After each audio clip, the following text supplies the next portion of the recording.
Hello and welcome to another edition of No Nonsense with Pamela Wallen.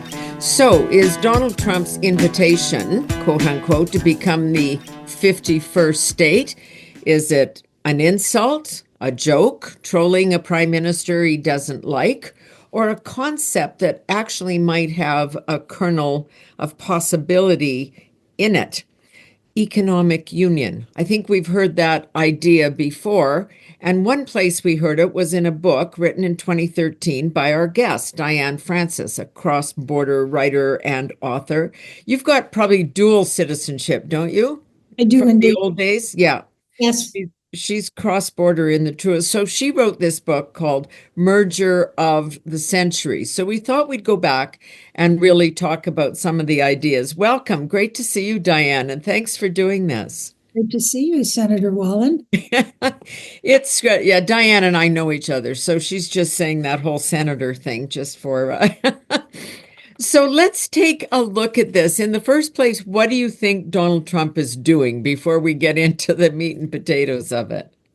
Well, I think that it was a smart-ass comment made Yeah, over the dinner table after our hapless prime minister trotted down to Mar-a-Lago uh, to deal with the possibility of 25% tariffs on Canada. And it seems that his pitch was not to come up with solutions or to meet any of the needs that the other party obviously was upset about, but to whine about how Canada couldn't survive a 25% tariff. So it yeah. was all about himself and his own problems and all that sort of thing. And Trump just said, well, if you have so many problems and you can't take a 25% hit, then you know what? We're subsidizing you. Why don't you just become the 51st state? Ha ha ha. Yeah. And it was a smart ass line. He's a New Yorker, they're always like that. But there was an element of policy intent there, and that is, don't complain to me, don't whine, don't cost me money. Just come into the tent. We'll take care of you if you're so pathetic. And Well, it was funny because I was also told that the whole line about, he was going to put Justin Trudeau was going to put helicopters on the border and, solve this problem. And that Trump at the end of the evening said, obviously, you don't have enough helicopters. And if you need to buy some, they're for sale and we've got them. So it did seem to be the pushback. All the time. But then he's gone on to Greenland and the Panama Canal. So is this just short attention span stuff or what's he laying out here with this Well, he's a approach? one-man verbal wrecking ball, okay? So he loves doing that. And part Yeah, of it is humor, yeah, and it's not mischievous. There is yeah, some policy reasons behind each one of these ones that you mentioned. yeah. Canada is not pulling its weight. We're not protecting the Arctic. We're not Right. picking up the tab for military protection. We're not meeting our NATO commitments. We have nothing along the border. The world's undefended border is still undefended. Yeah, And now we have Chinese international migration, drug problems, and that border is easily crossed. And we know it is, and it always has been, whether it's by land in the middle of nowhere or by boat across from Windsor to Detroit. So yeah. this has always been the case, and we don't pull our weight. Or And Kanawaki and Quebec and all of those. Yeah, that's right. So this frustration with him was because I think about a few weeks ago, a car in California that had come from Vancouver was loaded with as much fentanyl, uh, with fentanyl enough to supply every person in California for a month. I mean, this stuff is small, it's easily smuggled, and we don't watch the border. yeah, Let's face it. Now, they should be watching it for the other side, but it takes two to guard a border. So that provoked the 25% tariff on Mexico and Canada till you clean up your act line. Not a bad bargaining position. yeah. And Nobody believes he's going to do 25%. It's going to be if there hasn't been some response, this would be an incremental. I'll start with 3, and if you don't smarten up, it'll go to 6. And I mean, he is a transactional guy, right? that's right. But I think he starts at 25 and he's prepared to go to 23. I don't think it's 3 to 5. I think he's going to clobber us. He's talking about 60% against the Chinese. Chinese. Look, the Americans have an underlying problem, which is everybody's profitability, and that is they have $1 trillion a year trade deficit with the Yep. world. And Yep. Canada is a big part of that, Mexico, and so is China and Europe. Europe is also being told they're going to get 20 to 30% tariffs. And again, that is going to be the only way you meet with that is not go and whine like a baby, like our prime minister did, and say, oh, we can't afford it, and it's not our fault. You do what Christine Lagarde in Europe said. Okay, we buy American. So we're going to buy LNG from the United States. Yep. We're going to buy weapons from the United States. That's what we're going to do. We're going to get that trade deficit down because, in fact, it is very high for the Americans to bear that burden. So that is what it's about. And I think that he means it, every little bit of it. He's a tough guy. Interesting. And I think that we have to take it as a wake-up call. But, the point is that if we had gone the next step from the free trade agreement we have with the United States, Mexico's a problem. I wouldn't have Mexico involved in it. But if we had gone from free trade, the next leverage level was to go to customs union, then monetary union, then a European Union. Yeah. We never did that because Mexico can't be brought along. It's a problem. Okay, so let's talk about the economic union, because I think when people go European Union, and that's what comes into their head. They're going, nobody sort of really likes the look of that. Everybody loses their currency, and everybody, their identity seems to be at threat. Now, I don't think that's totally been the case there, but I think that's what people are worried about. But when you were preparing this book, writing this book, you actually went through and kind of looked at who brings what to the table, like who's worth what, and put that kind of stuff out. So how did that balance work out? Well, what I did was I said that eventually by the end of the century, if nothing changed in a different way, that the United States and Canada would become one country. Because Canada was a weak sister, wasn't pulling its weight, wasn't developing, wasn't dynamic, and the Americans were all of those things. So, I just said, this is the way it's headed. And so I said, well, why don't we engineer an orderly transition to gradual union, or go right for it like the East and West Germans did and just merge the two. So what I did was I used it. The book was really a thought experiment, and I looked at various different ways of doing it. And the most ideal way was to do a customs union, then a monetary union, and then you have full economic union, where you can virtually erase the border, but you keep your national identity, your policies, your culture, all of that stuff remains the same, as is the case in the European Union. One of the things I looked at, I worked with an investment banker, and we said, okay, let's pretend the United States and Canada were corporations. Let's do a corporate takeover model. So we did an evaluation based on real facts about the natural and geological resources of both countries, their size, the amount of water they had, the forest, arable land, water, energy reserves. Yeah. And we called America Adirondack Inc., and we called Canada Muskoka Inc.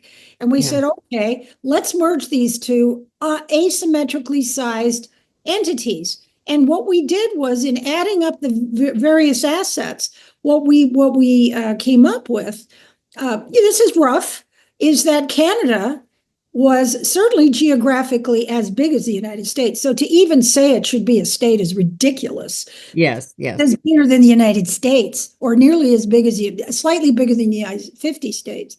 But we looked at the values, and the values were interesting because Canada was worth 17 trillion, nearly $17 trillion more in these natural geological assets than the United States was.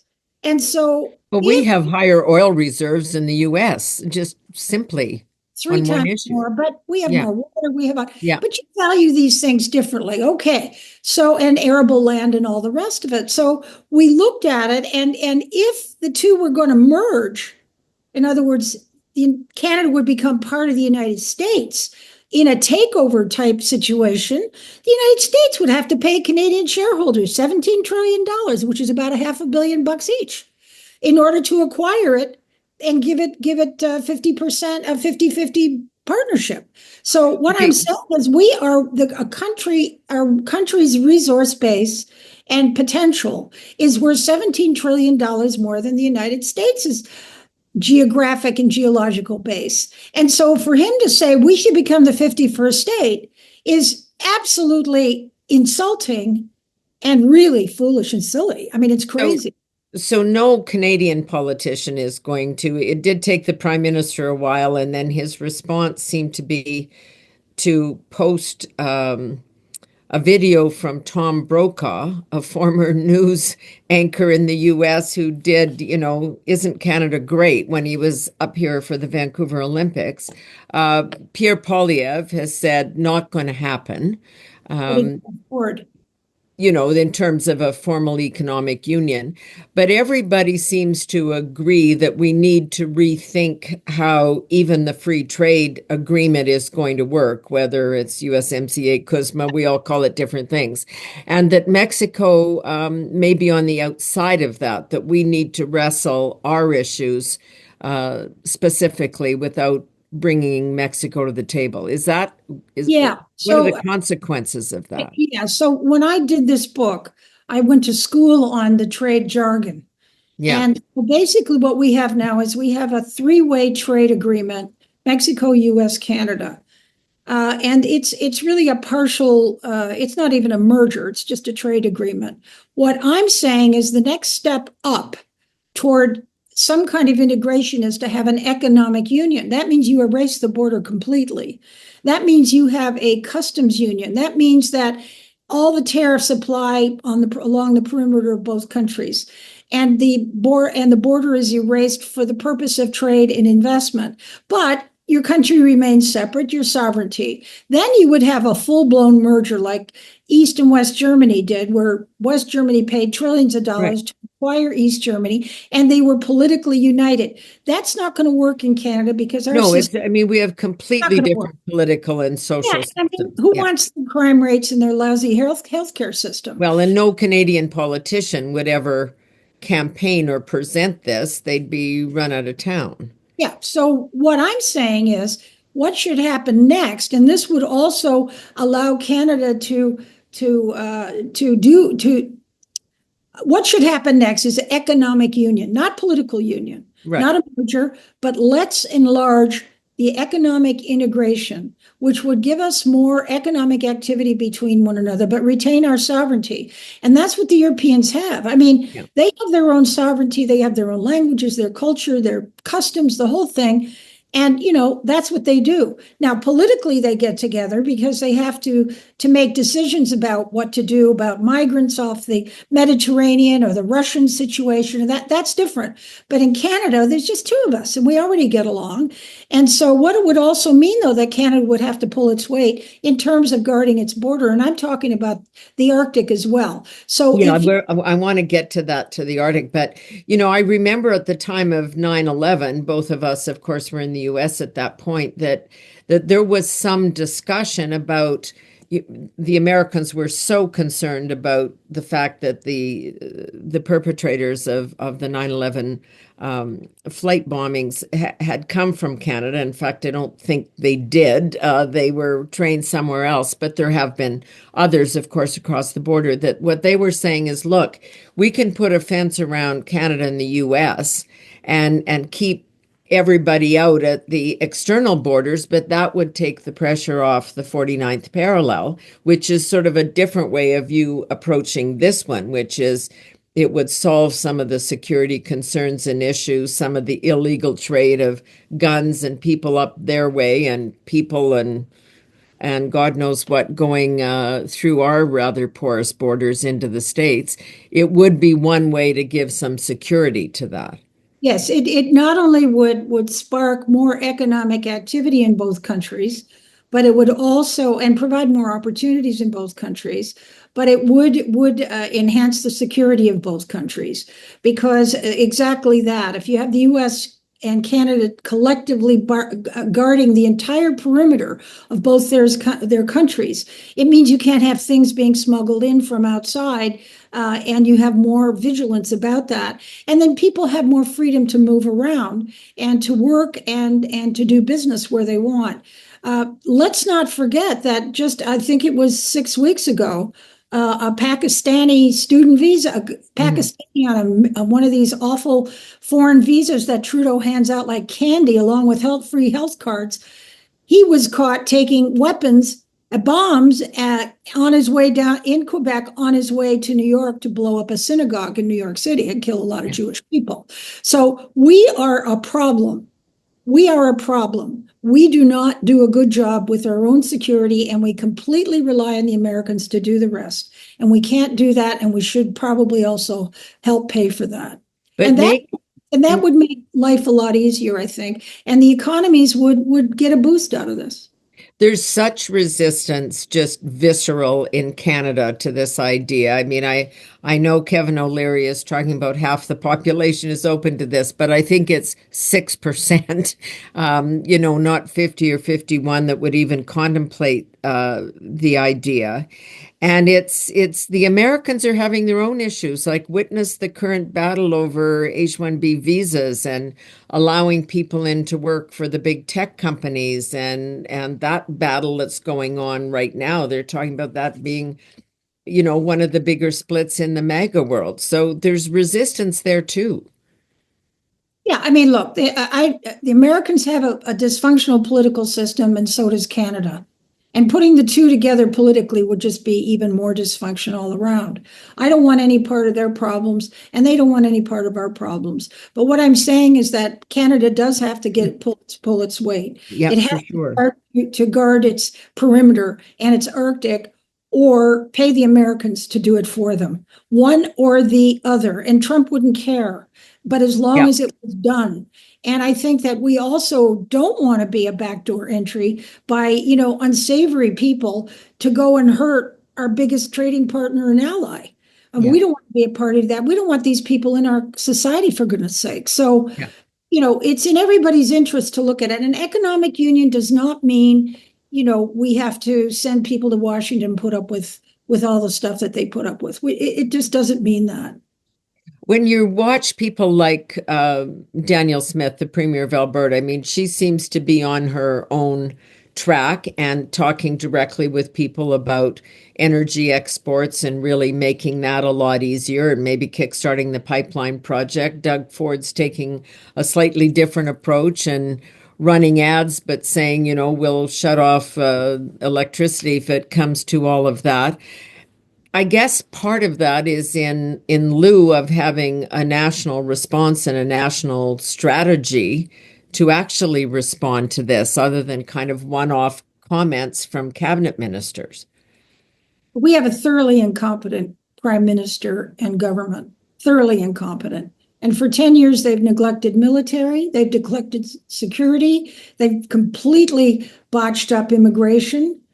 They've neglected resource development. They've let the economy go to hell and back. Yeah. And we're losing per capita GDP in 10 years. It's going to be known as the lost decade.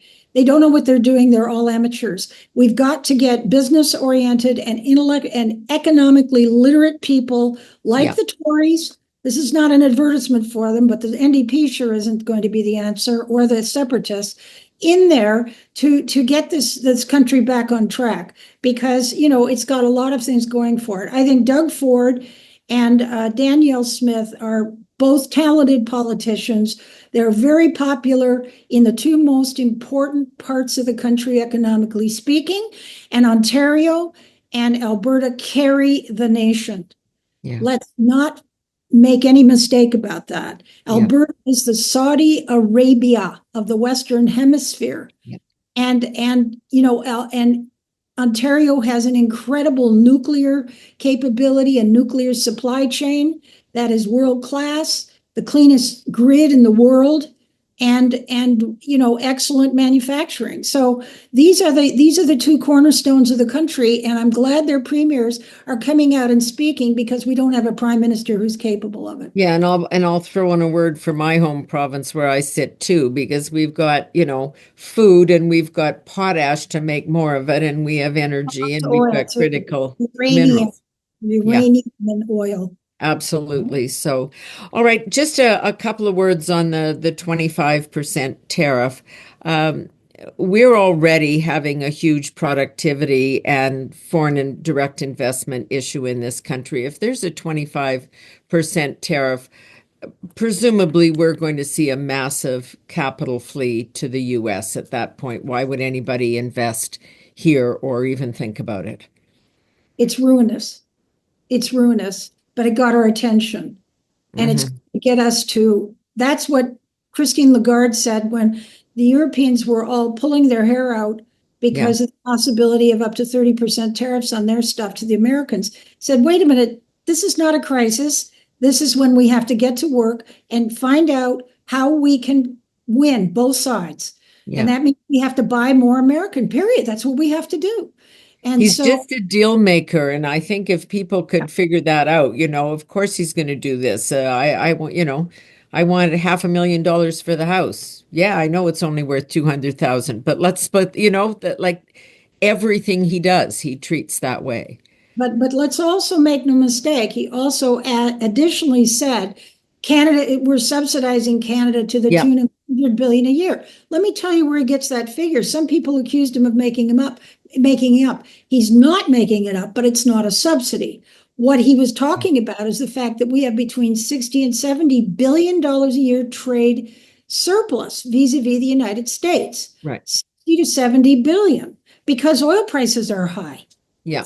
Really, that's the biggest reason, and commodity prices. The other subsidy is the probably, I'm estimating, the 30 or 40 billion a year that Canada should be spending on its own security and doesn't, and the Americans do it for them instead by default. Yeah, That's and the we 100 billion. And I don't think he's wrong in yeah. bringing up the fact that it is a form of subsidy, and it's got to stop. Yeah, it's just a different word.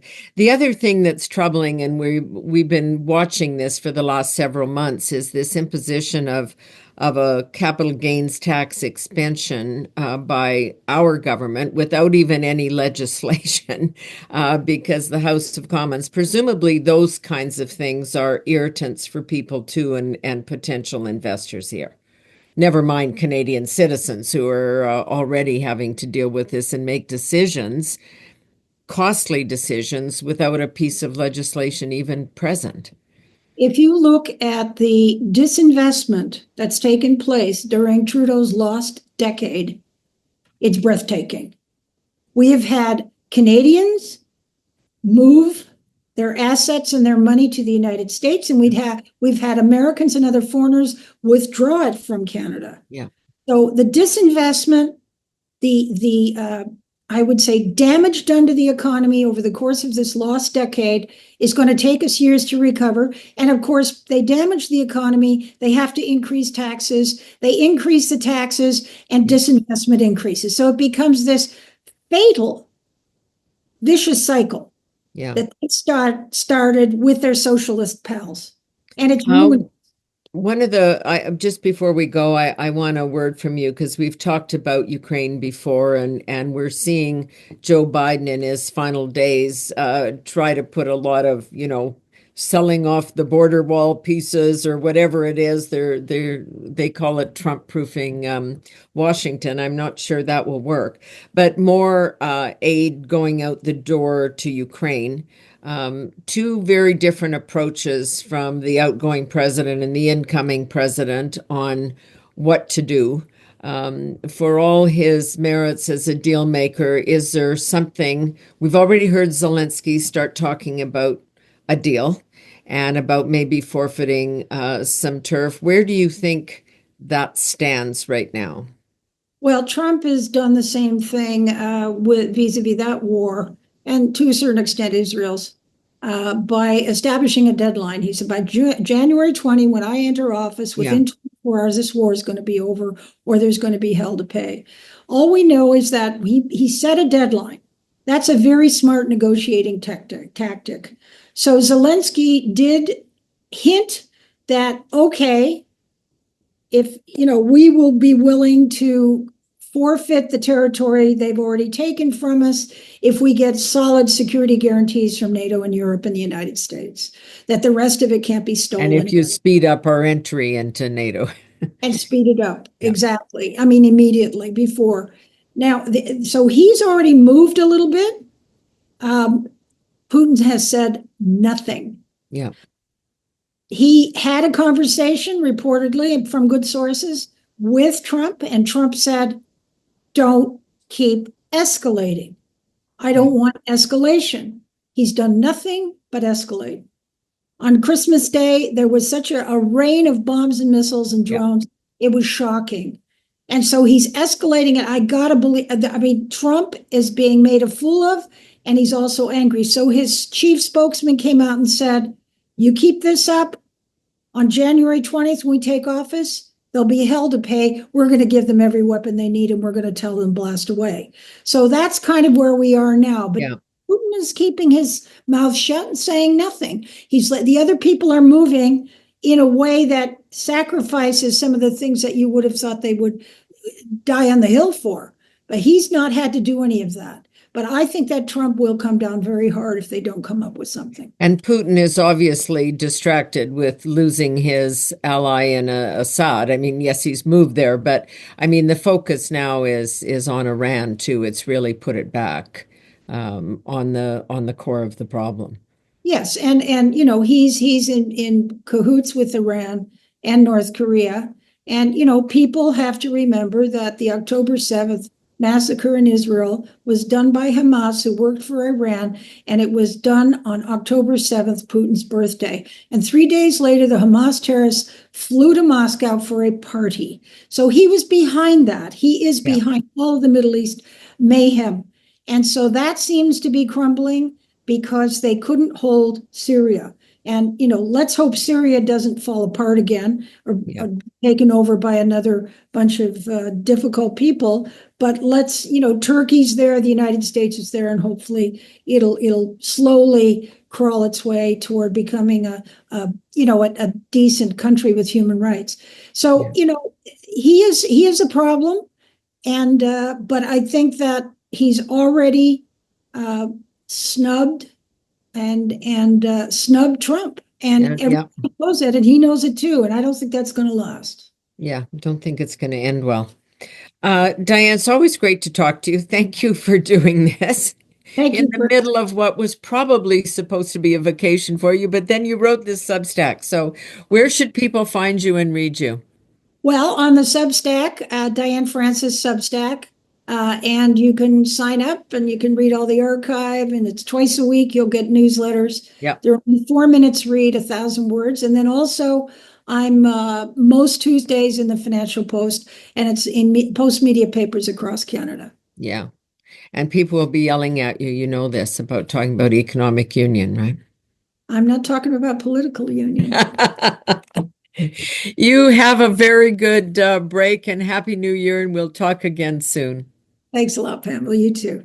Diane Francis. And that is it for this edition of No Nonsense with Pamela Wallen. We'll see you again very soon. I'd say in 2025. All right, take care. Have a great break.